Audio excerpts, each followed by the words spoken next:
बिस्मिल्लाहिर्रहमानिर्रहीम। मैं हूं उमर हयात खान और आप देख रहे हैं मेरा ऑफिशियल यूट्यूब चैनल। और नाजरीन, आज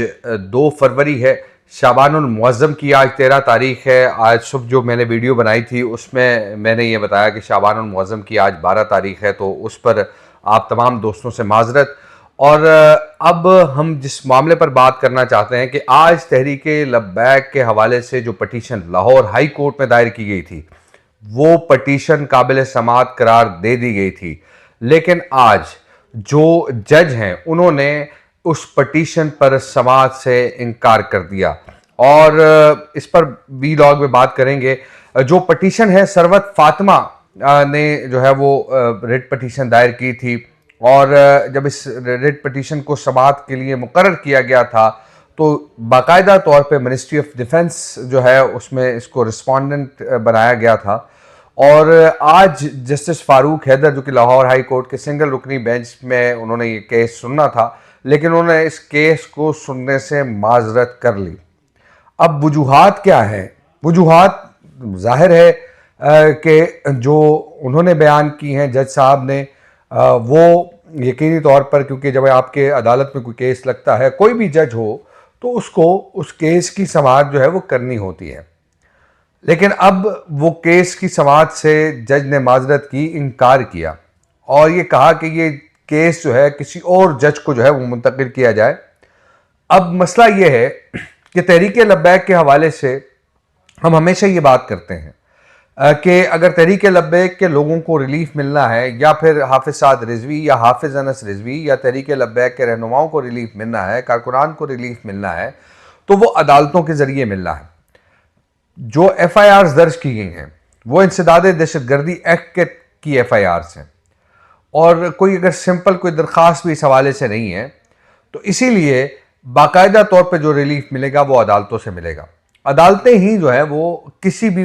मुलजिम को जो है वो बरी करने का या उसकी जमानत देने का इख्तियार रखती हैं। तो अब अगर अदालत ही केसेस की समाअत अदालतों में नहीं होगी तो फिर शायद मामला बिगड़ सकते हैं। इसलिए अब तहरीक लब्बैक के पास ऑप्शन क्या है? तहरीक लब्बैक के पास ये ऑप्शन है कि तहरीक लब्बैक पाकिस्तान जो है चीफ जस्टिस ऑफ पाकिस्तान को भी एक दरख्वास्त दे सकती है और फिर जो है वो chief justice Lahore high court को भी एक दरख्वास्त दे सकती है कि हमारा जो केस है वो काबिल समाअत हुआ और समाअत के लिए आज के लिए मुकर्रर हुआ था, लेकिन उस पर समाअत नहीं हो सकी, तो इस हवाले से फिर फोर इसको जो है वो समाअत के लिए मुकर्रर किया जाए। लेकिन अब क्योंकि एक सिंगल रुकनी बेंच था और जज ने माजरत कर ली, अगर ये 2 रुकनी बेंच होता तो फिर एक जज जो है उसको साथ मिलाकर दूसरा जज जो है इसकी समाअत कर सकता था, लेकिन ऐसा नहीं हुआ।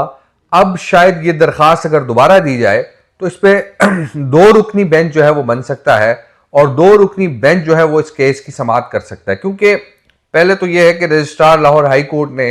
जो रोस्टर है या जो केस शीट होती है उसमें इसको मेंशन किया और आज इसकी हेयरिंग थी लेकिन नहीं हो सकी। और अब आगे का लाहे अमल तहरीक लब्बैक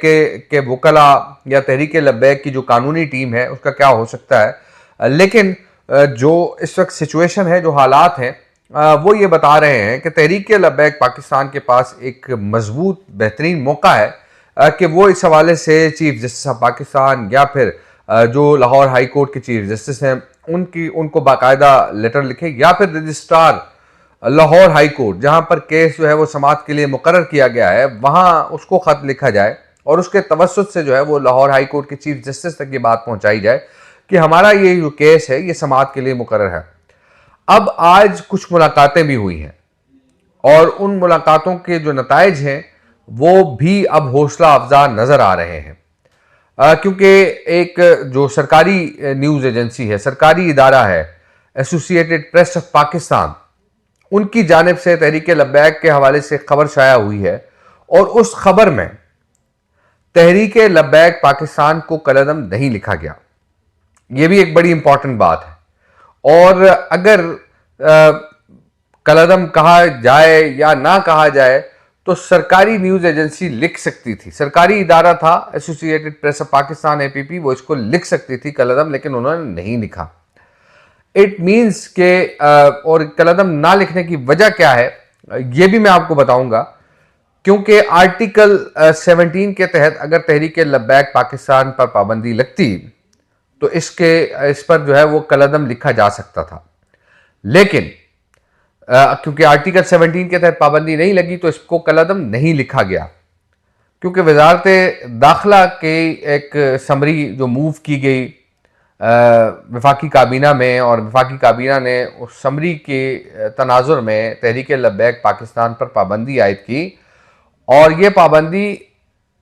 एक वजारत दाखिला के नोटिफिकेशन से जो है वो अब रिमूव हो सकती है, क्योंकि इस पर मैं कल भी बात कर चुका हूँ। पहले आर्टिकल 17 के तहत अगर जिन जमातों पर पाबंदी लगती है तो उन जमातों के लिए कलअदम का लफ्ज इस्तेमाल होता है, और अगर आर्टिकल 17 के तहत किसी जमात पर पाबंदी नहीं लगती और सिर्फ एक वजारत दाखिला की समरी है, उसकी वजह से अगर उसकी बुनियाद पर अगर पाबंदी लगती है तो उसमें यानी सिर्फ और सिर्फ एक सियासी जो सरगर्मियां हैं या दीगर जो सरगर्मियां हैं वो नहीं हो सकती। अदरवाइज जो है वो तहरीक लब्बैक पाकिस्तान इलेक्शन कमीशन में अभी एक रजिस्टर्ड जमात के तौर पर मौजूद है, इलेक्शन भी लड़ सकती हैं, लेकिन ऐसी एक्टिविटीज़ नहीं कर सकते कि जिसकी वजह से जो है वो अनारकी फैले, जिसकी वजह से मामला जो है वो बिगड़ जाए। तो अब मामला ये है कि लाहौर हाई कोर्ट के चीफ जस्टिस की अब ये जिम्मेदारी बनती है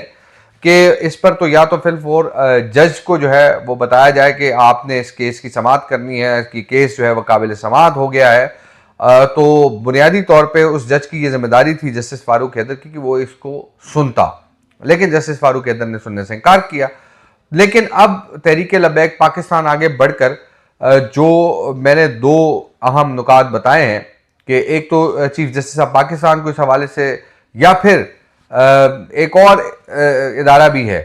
कि जिसको ख़त लिखा जा सकता है, वो सुप्रीम जुडिशल काउंसिल है, उसको बाकायदा तौर पर ख़त लिखा जा सकता है और उनको बताया जा सकता है कि हमारा ये केस जो है वो काबिल समाअत था, जज ने इनकार कर दिया। कानूनी जंग के लिए किसी भी केस पर